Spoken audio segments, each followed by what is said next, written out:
Hello and welcome to PlayStation Grenade. Recently, Sony has given us all the Uncharted games on PlayStation Plus. So I thought this is the perfect opportunity to look at Easter eggs in the series, starting with the sublime Uncharted 4, A Thief's End.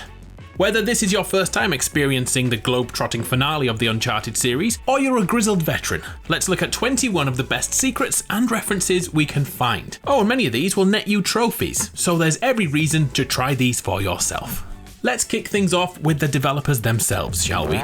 If there's one thing we can learn from Uncharted 4's Easter eggs, is that Naughty Dog aren't afraid to show themselves some love. Can you really blame them? They've made some of the most important PlayStation titles of all time. On Nate's Travels, you can find 3 separate pieces of treasure that, at first glance, all seem a little strange for an Uncharted game. Well, that's because each of them reference to something in Naughty Dog's arsenal. The first one, found in Chapter 9, is simply called Strange Pendant. Take a closer look at it though, and you'll notice that it's actually the logo of the Fireflies, the revolutionary group from The Last of Us. And if you turn it over, the back you'll see the name Druckley, which is actually a mashup of the names of the 2 directors of The Last of Us, Bruce Straley and Neil Druckmann. Later in Chapter 12, you can travel off the beaten path to find this strange relic, which again on closer inspection is actually a precursor orb from Jak and Daxter. Do you remember those games? Happy days. Finally, all the way over in Chapter 21, you can grab onto this particularly precarious ledge above Avery's ship to find the final piece in this trilogy of strange treasures,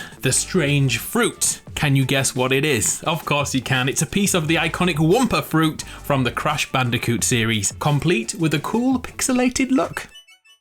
These are the most in-your-face references from Naughty Dog in Uncharted 4, but you'll actually find far more references to their games if you look a little deeper. In fact, all 3 of these franchises have way more to offer in this game. Let's find them. The Last of Us is the one which is featured the most prominently. Over in Chapter 12, go for a dive near the sunken ship, and you'll find a skeleton with some peculiar fungus growing out of its face. This is a pretty clear reference to The Last of Us and the infamous clickers, the infected creatures that scared the crap out of us, and probably killed you many times. Or just me. I died a lot in that game. How about something a little less gross? Well, this is quite spoilery because it's in the epilogue of the game, so this is your chance now to run away before I end this sentence. Have they gone? They've gone. Okay, in the game's epilogue, when you take control of Nate's daughter Cassie, you'll get the chance to explore her room. Take a closer look at some of those posters she has pinned up, and you'll see one for The Last of Us American Daughters, a comic book made by Dark Horse. Sadly, it seems this asset was made just for Uncharted 4, and American Daughters doesn't exist. Well, not yet, because I'm writing this before The Last of Us Part 2 comes out. But Dark Horse did publish a series of comics called The Last of Us American Dreams, which serves as a prequel to the main game. So this makes them a little more real than the other comic book themed posters Cassie has around here, such as Savage Starlight 2, which you may recognise as one of the comics Ellie read in The Last of Us, only for it to leave her in an agonising cliffhanger. To be continued. I hate cliffhangers. Well, it looks like it got a sequel. I wonder if Ellie will get round to reading it in The Last of Us Part 2. The other Last of Us references are actually way more subtle than this, and super easy to miss. Late on in the game, when Nate and Elena are adventuring as a duo, Elena briefly brings up one of her previous jobs. Elena reveals she worked at a restaurant called Macho Nacho. This sounds like my first job. What, the producer on your TV show? No, my manager from Macho Nacho. You worked at a Macho Nacho? Then in a later flashback scene, a young Nate can find a medicine bottle that's from Western Pharmacy. Believe it or not, both of these companies actually exist in the world of The Last of Us. Ellie can easily find stores for both of them in the game's Left Behind DLC. So do The Last of Us and Uncharted take place in the same universe? It's a stretch, I know, but I'm on board with this. I think they are the same timeline. Uncharted 4's other Jak and Daxter reference is another blink and you'll miss it moment. In the first chapter, you'll find a cupboard full of board games. Some of the references here are more obvious than others. There's one called Democracy, which you would usually call Monopoly. But tucked away just below it, you can see the Jak and Daxter board game. Weirdly enough, a Jak and Daxter board game also appears in The Last of Us, which again suggests this is all one big same timeline universe thing. But then there's also an Uncharted board game in The Last of Us. So maybe I'm thinking too far into this. Okay, I'll stop. Let's move on. As for the remaining Crash Bandicoot reference, well, that one's a little bit more in your face. And I know if I didn't put this in the video, people would be up in arms. It's not really an Easter egg. It's a slap in the face shout out to Crash Bandicoot during Chapter 4. After Nate has spent a few minutes wandering around his attic and admiring his handiwork from the previous Uncharted games, he heads downstairs to find Elena firing up a PS1. Or as Nate puts it, a TV game thing. You don't even know what it's called. I don't need to know what it's called. I've seen you play. It's jumping and running, and I have a natural talent for that. This is just nostalgia. It's beautiful. The attention to detail is ridiculous. Just listen to this sound. No, it has to load. Oh, it still gives me goosebumps to this day. It's not just an awesome tribute to a classic video game, it's also testimony to just how far video games have come, even if some of them still involve running straight towards the camera and avoiding obstacles.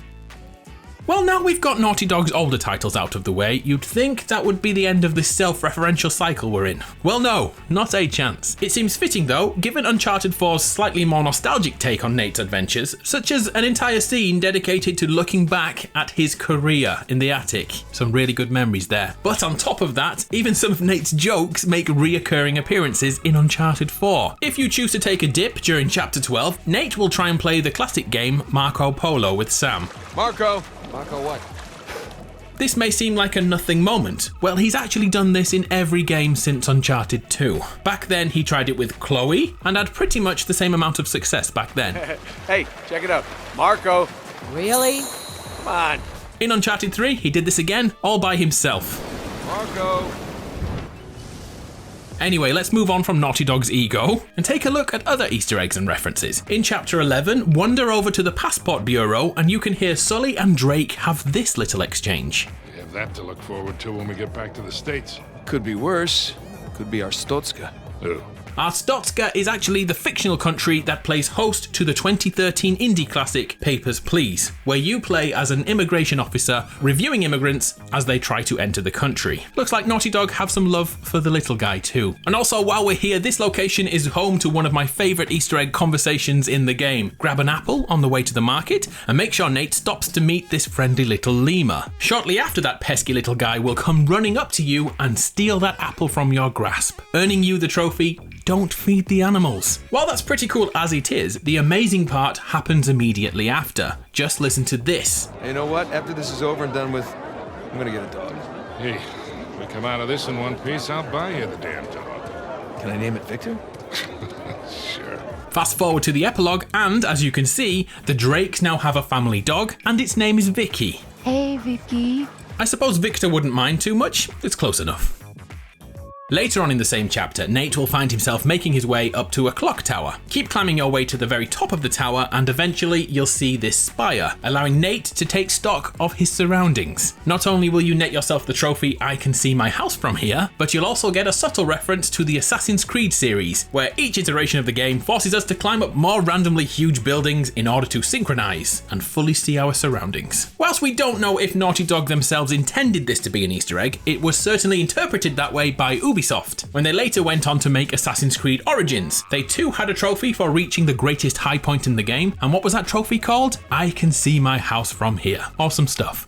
Whilst we are here on Chapter 11, the next video game Easter egg is right around the corner. When you descend underneath the clock tower, you'll be faced with a puzzle revolving around a series of pirates that all existed in real life. Well, almost all of them. There's one pirate featured in this room that isn't named in the game, and neither Nate nor Sully can recognise him. This is none other than Guybrush Threepwood, protagonist of the iconic Monkey Island series. Not only does the painting have a clear resemblance to the character, but you'll later find him pop up again with an even clearer hint to his name.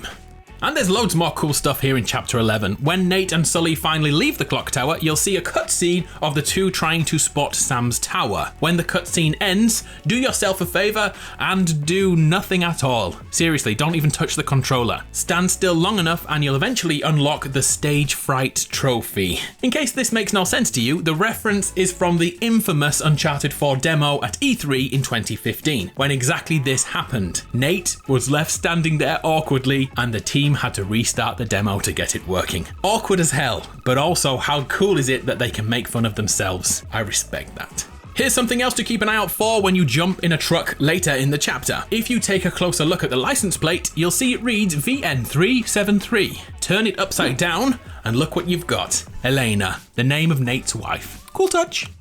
Anyway, how about something slightly different to wrap this video up? Throughout Nate's journey, Naughty Dog also managed to slip in a number of other cultural references. Anyone who's been online in the multiplayer portion of Uncharted 4 will have noticed these right away. There are references to shows like Breaking Bad in the form of Sully's scientist getup, and even a few pop culture references too, like Drake doing that annoying Hotline Bling dance. I don't miss that in the slightest. However, the clear winner amongst all these references are a few nods to Uncharted's biggest inspiration, Indiana Jones. While Sam and Nate are searching for gravestones in Scotland no less, Nate says this when he inspects an incorrect date. Bad dates.